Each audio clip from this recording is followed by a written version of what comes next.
Lyotard says that in the postmodern society, this information-based knowledge or this informational knowledge is the major stake in the war of power among nations.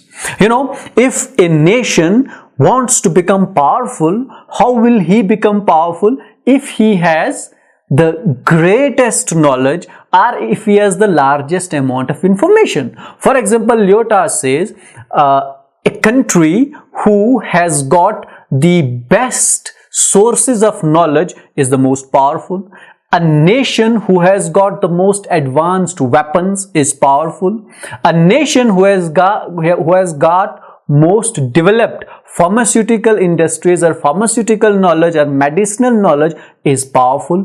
A nation who has got a comprehensive system or process of gathering or collecting information about its competitors or about its citizens is the most powerful nation. So power in contemporary society is defined by the amount of knowledge or information a state can have. Now that is how knowledge has transformed in the postmodern society. Now the most powerful nation will not be a nation who has got a large amount of area, huge human resource, huge population. No, these are not the parameters which define the powerful nation. What defines a powerful nation in the postmodern society is the powerful knowledge, is the information-based knowledge. The more information a country has, the more powerful that country will be. Lyotard says that there will come a time in future where the nations of the world will go literally to war for information or for knowledge. So there won't be a war for land, war for people, war for wealth. The war will be for information. The war will be for knowledge. Now this knowledge is not qualitative. What we have in the postmodern society, we do not necessarily have a qualitative knowledge. What we have quantitative knowledge, more informational knowledge rather than research-based. Research-based knowledge also has got its own importance in the postmodern society, but the informational society, the informational knowledge, the knowledge which can be sold, the knowledge as a commodity is more valued in the postmodern society. So the question that he tried to sort out initially, that which knowledge is valued the most, so the knowledge which would be valued the most would be information-based knowledge, that which could be sold or with which we can enhance our power, that is more valued. Then he says that as this knowledge became commodity in our economy, some new key players have emerged. Now, who are these key players? Now, these key players, according to Lyotard, say for example, he talks about multinational corporations. He talks about these oil companies. He talks about pharmaceutical industries. He talks about the computer industry. He says that these are some, new players who have emerged in this game of power in the postmodern definition of knowledge.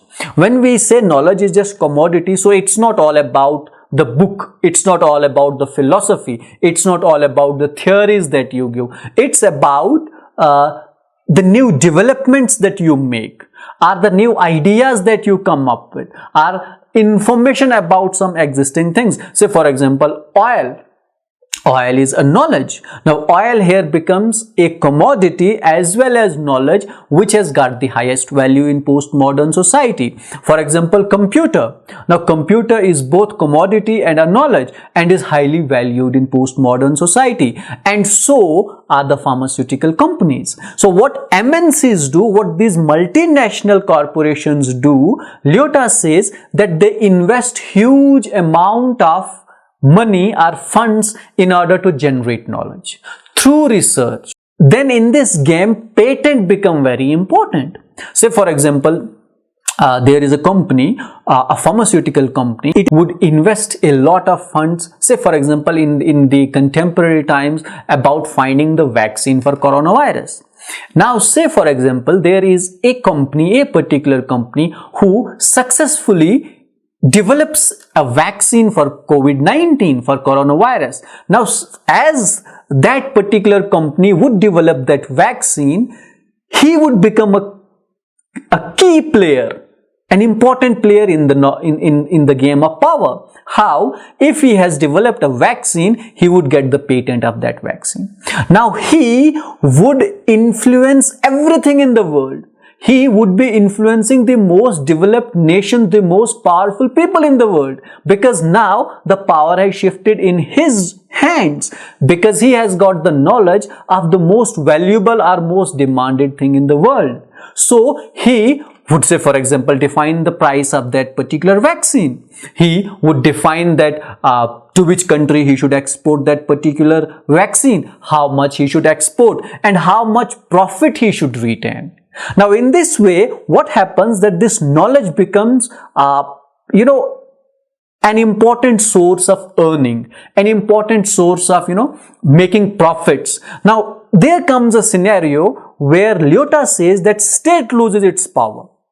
When these third-party players emerge in the game of war of this knowledge in postmodern society, जो state government होती है, वो भी अब उतनी powerful नहीं रहती है. वो कैसे पावरफुल नहीं रहती है? जैसे मल्टीनेशनल कॉर्पोरेशन जो होती है या कोई कंपनी होती है, वो प्राइवेट कंपनी होती है. जैसे मैंने आपको एग्जांपल दी, अगर वो कोरोना वायरस की वैक्सीन बनाती है, तो कोरोना वायरस की वैक्सीन को किस तरह बेचा जाए, किस कीमत पे बेचा जाए, किसको बेचा जाए, अब ये सारे जो राइट्स हैं वो स्टेट को हासिल नहीं होते हैं. स्टेट उसमें इंटरवीन नहीं कर सकती. वो जो इंडिविजुअल है या जो कंपनी है वो फोर्स करेगी स्टेट को कि वो उनके हिसाब से जो है पॉलिसी बनाए. So what knowledge does in postmodern society, it also influences the policy making, the decision making of the states. So what has happened to the knowledge? It has become political. It is driven by politics. Here Lyoatrd gives an example of a pharmaceutical company from South Africa. He says that how these state governments, have lost the control of power in the postmodern society. He cites an example of a pharmaceutical company who had developed a vaccine, an anti-AIDS vaccine or a medicine anti-AIDS, which South African government said that we would be distributing it free among our masses or at a very cheap price. So what the company did, they took the state to the court. And in the court, they said that state government has got no right to define the price or how this commodity would be sold. They have got no right about it. We have created this vaccine or we have created this medicine and we own all the rights that at which price should we sell it, to whom should we sell it, or how should we sell it. And strangely what happened, that the state had eventually, make a compromise with this private company. So what is important in this, that the one who is knowledgeable is more powerful. This is what Lyotard concludes in postmodern society. And the knowledge is like a commodity which can be sold. If I develop something, I would develop something to sell. If I am able to sell it, I'll earn in return money. So what is knowledge? It's all about a commodity. It's not now that, old age didactic kind of a system where you will sit and write philosophies and talk about philosophies. That's not what knowledge is in postmodern society. Knowledge is a commodity. It is generated, it is created, and then it is exploited and it is used, and then it is categorized whether this knowledge is useful or this knowledge is not useful. This knowledge is illegitimate or this knowledge is not legitimate.